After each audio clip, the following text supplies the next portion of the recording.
On Fanalysis, we take the stats born in fantasy football and combine them with the betting trends to find you the sharpest angles every week, and that's where we turn to the lead betting analyst from Pickswise, Jared Smith. Jared, I want to take a closer look at this Giants game against the Texans. Line is at 5.5.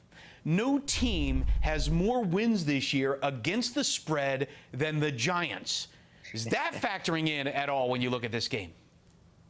Yeah, I've been kind of sour on this Giants team in the market perspective this year, and I don't want to take anything away from what Brian Dable and Mike Kafka and Wink Martindale have been able to accomplish, because it's been remarkable. They've made more with less, taking all the lemons on that roster and making a pretty good lemonade. I've seen this number bounce around a little bit this week, and I don't think it surprises me that the number opened lower and then got pushed up to the Giants after the Texans. Their game against Philly was unique. I think they played well enough to cover, but I think if you dig a little deeper, Philly kind of beat themselves a little bit in that game. And if that final score is a little bit wider, we're probably looking at a 7-point spread all the way up to game time here. But we've seen some buyback on Houston, and some sharp people in the marketplace that I follow in the industry were very high on this Texans team. They thought they did a really good job stopping the run against the Eagles last week, and they think they're going to be able to do that against Saquon Barkley and turn Daniel Jones into a one-dimensional passer. The problem I have is the Texans defense, to me, they played well over their skis last week. Can they make that 2 consecutive really solid performances on the road against an NFC East team that, listen, the division's been really good this year. So I struggle a little bit with getting to the window on Houston in this game, but I can't lay it with the Giants because I just don't trust their offense. But I mean, when you look at some of the intangibles, I mean, you look at the numbers and the stats don't reflect how successful the Giants have been this year. But then when you look at the intangibles, I mean, the Texans are the worst team in the NFL, and the Giants might be the most opportunistic team in the NFL. They might be the team, you talk about, playing in front of their skis. They're the team that is playing kind of a little bit above their heads this entire year.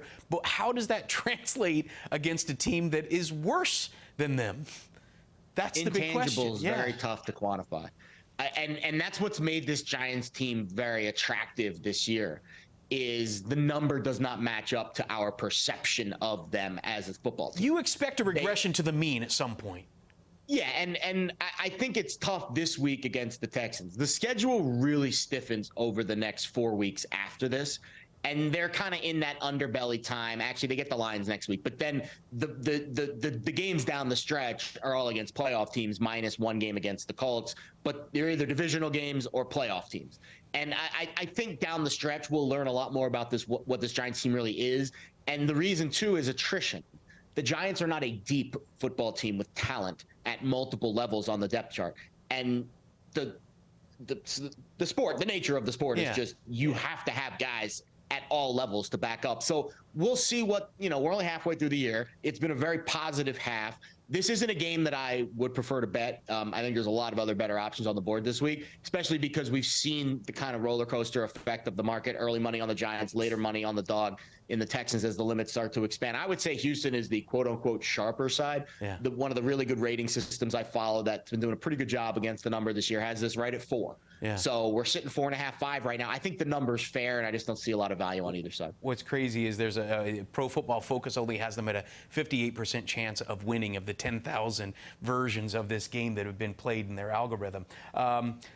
But since we are talking a little bit about the futures, the Jets are off this week, so it's a good chance to take a closer look at where the Jets stand right now in the AFC East. And I want to look at the Jets' AFC East divisional percentages and how what the odds are for them to win the AFC East. Right now, the favorites to win the AFC East are still the Bills at minus 300. But then it's the Dolphins plus 350, Jets plus 1,200, Patriots plus 1,500. Do the Jets at plus 1,200 interest you to win the division, especially knowing that Josh Allen has an injury right now, and we don't know how long he could possibly be out, and the Jets already have 2 wins, one over the Dolphins, one over the Bills, and a semi-lighter schedule as you're moving forward? Do you see a chance to throw a flyer on a plus 1,200 team to win the division?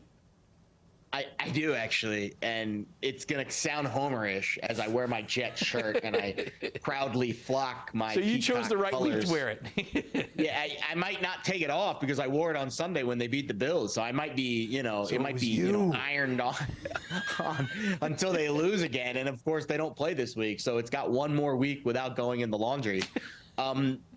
This is a very interesting story because I don't trust Zach Wilson.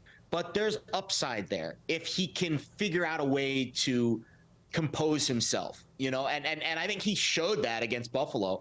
But I also think the Jets defense is the real. I mean, they showed you the Patrick Mahomes game plan. We're going to drop back in cover 2. We're going to force you to run the football, and we're going to force you to be precise and diligent and patient.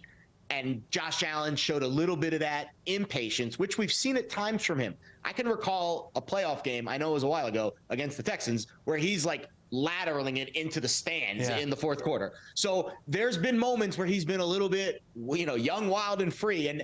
And when you play that style of defense that Robert Saleh executed that game plan perfectly, you force Josh Allen to methodically move the ball 10, 15 plays down the field, and there's going to be a mistake, and you're betting on him to make one play, a holding penalty, something to get you off schedule. And I think, first of all, it's a great game plan to try to shut down this Buffalo defense. I'm sure a lot of teams are going to be watching that game film very closely going forward. But also what it does is it gives the Jets, which is a very young football team, some confidence that they can beat the best team in the league. Yeah. And I think that makes them very dangerous because the one thing they haven't had over the last couple years is that belief. And now maybe they have it. So you're telling me at 12-1, that's a 7.5% implied odds that they're going to win this division.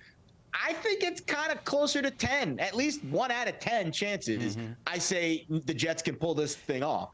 And if the odds are telling me it's 7.5% at 12-1, I feel like that's worth the bet. Especially when you look at the fact that the refs are not calling those DPIs downfield nearly as much. So those explosive, ridiculous penalties that have been burning the Jets, it feels like, for the past decade are no longer in play. And on top of that, the Jets are getting pressure without sending more than 4 people. As a matter of fact, they send 4 people the second most times in the NFL. They blitz at the second fewest amount of times, but they've got the 7th highest pass rush win rate in the entire NFL. So they're putting it together. Defense travels, and defense gets better as the season goes on, especially when it gets colder. So just like Jared says, this might be a good time to start looking at the Jets. That's how he sees the Jets' futures, and that's how he sees the Giants game. Make sure you check out our other segment on the Week 10 Best Bets. For Jared Smith of Pickswise, I'm Steve Overmyer. This is Fanalysis.